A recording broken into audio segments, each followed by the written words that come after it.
Have you ever been trapped in a snowstorm, completely cut off from the world? Imagine finding shelter in an old, abandoned cabin, but soon you realize you're not alone. Welcome to today's terrifying horror story, Trapped in the Snow. If you love Wendigo legends, survival horror, and supernatural encounters, stay till the end. And if you enjoy horror stories, hit like and subscribe to keep the nightmares coming. Now, let's begin. The road had disappeared under a thick blanket of white that I could barely see the taillights of the car in front of us before they vanished into the swirling snow. The storm had hit faster than any of us expected. 1 minute, we were cruising down the highway, talking about how we'd finally get a break from work and school, and the next, we were trapped in an endless whiteout. "Slow down, man," Rachel said from the back seat, her voice tight.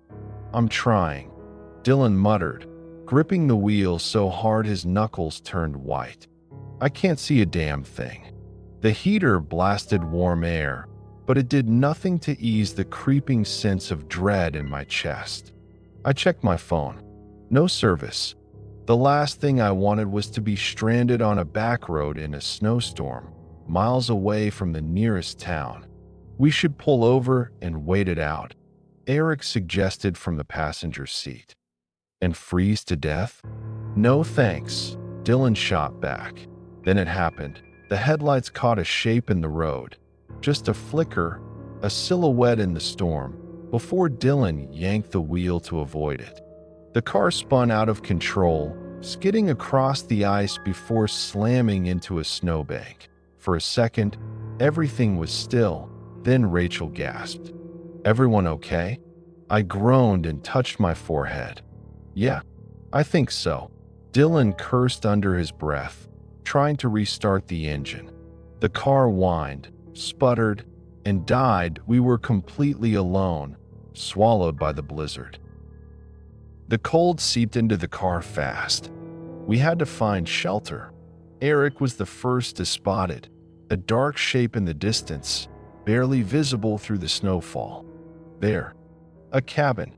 We grabbed our backpacks and trudged through the knee-high snow, shielding our faces from the wind. The door was unlocked. Inside, the place was eerily preserved, as if someone had left in a hurry.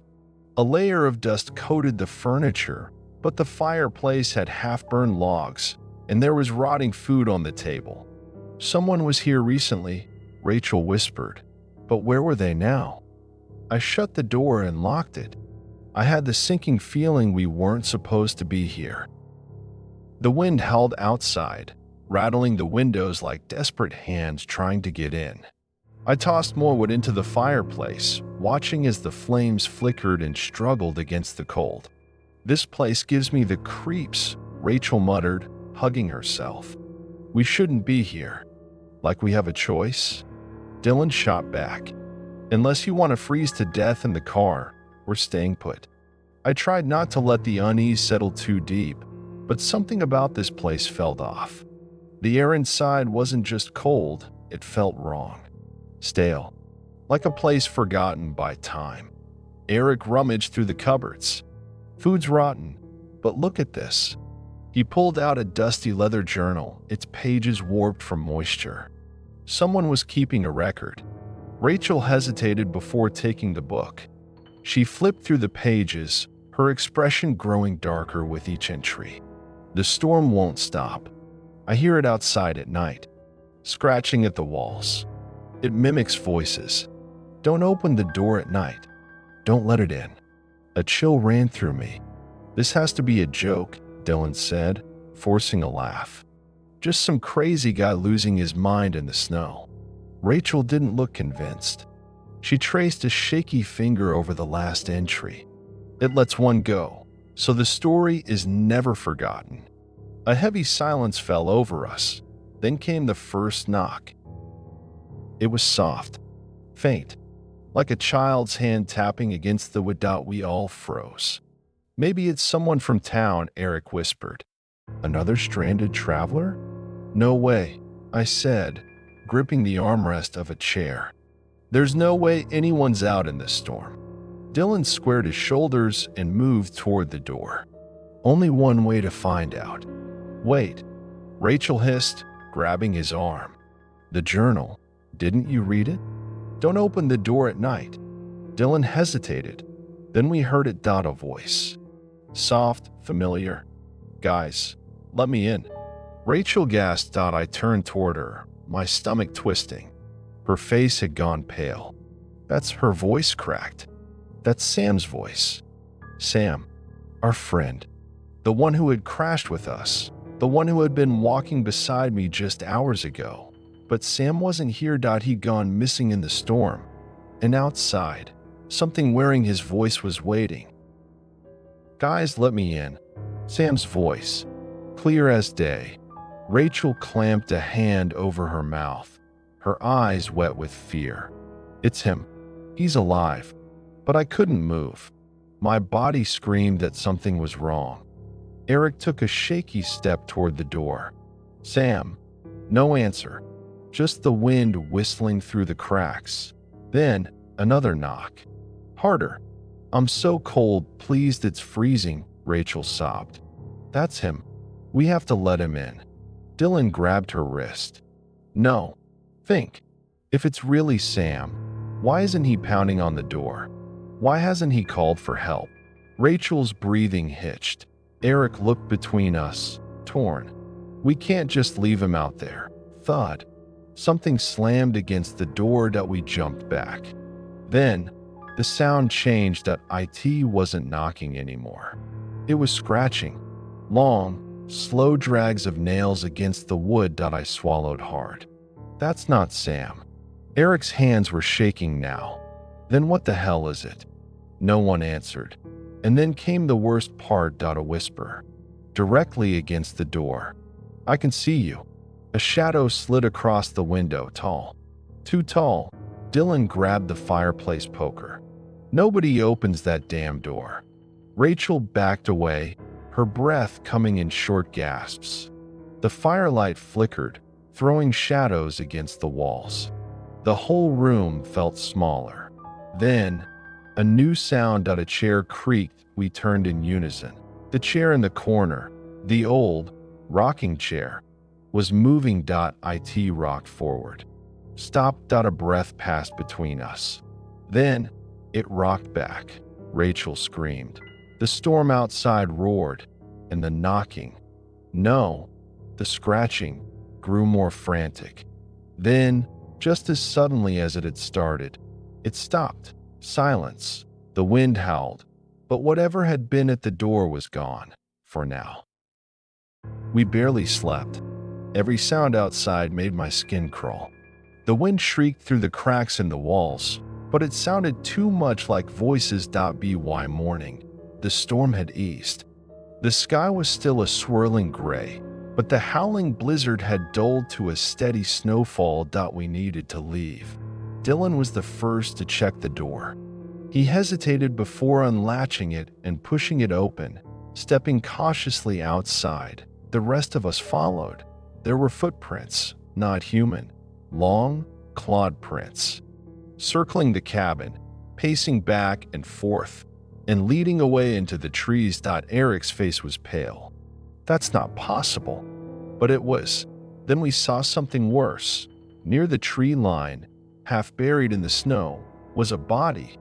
Rachel gasped and ran toward it. I grabbed her arm. Wait. Too late. She fell to her knees, brushing away the snow, then froze. The body was Sam's, frozen solid. His face twisted in an expression of pure terror. His fingers curled into stiff claws, as if he'd been reaching for something. Rachel shook her head, stammering. But he was knocking, he was talking. A slow, terrible realization settled over us. It mimics voices. Sam had been dead for hours. Nobody spoke. We stared at Sam's frozen body, the wind whispering through the trees. Rachel was trembling. We have to leave. Dylan was already moving. The car. If we can get it started. Eric shook his head. It's totaled. We need another plan. I swallowed hard. What if we follow the tracks? They have to lead somewhere. Are you insane? Dylan snapped. They lead back to that thing. Eric's jaw tightened. Then we go the opposite direction. It wasn't a great plan, but it was the only one we had. We packed what little we could: flashlights, a couple of blankets, a rusted hunting knife we found in the cabin, then started moving. The forest swallowed us whole. The snow was deep, and every step was slow, exhausting. For hours, we trudged through the endless white. No landmarks, no signs of civilization, just trees stretching on forever. Then Rachel stopped. Guys, she pointed at the ground. Footprints. Our footprints. We had been walking in circles. A low growl rumbled through the trees. Dylan tightened his grip on the knife. We're being hunted. The trees were too still now. The wind had died down, the world unnaturally silent. Then branches snapped. Behind us. I turned. Heart hammering. A figure stood between the trees. Tall. Thin. Wrong. At first, it looked human. Its face was long and hollow, with sunken eyes that reflected no light. Its skin stretched over its bones, too tight, too pale. Then it moved, not like a person, like an insect. Its neck jerked to the side, its body contorting as if it were figuring out how to use its limbs. Then it spoke. Rachel whimpered. It had Sam's voice. Why did you leave me? She stumbled backward. Stop, you're not. It lunged. We ran. Branches lashed at my face. Snow swallowed my boots. I heard Rachel screaming, Dylan shouting, but I didn't stop. Then a crash. I spun around. Rachel was on the ground, and the thing was on top of her. Its clawed fingers dug into her arms, its mouth too wide, too full of teeth. Rachel sobbed, pleading, Sam, please. For a split second, the creature hesitated, just long enough. Dylan swung the knife. The blade sank into its side.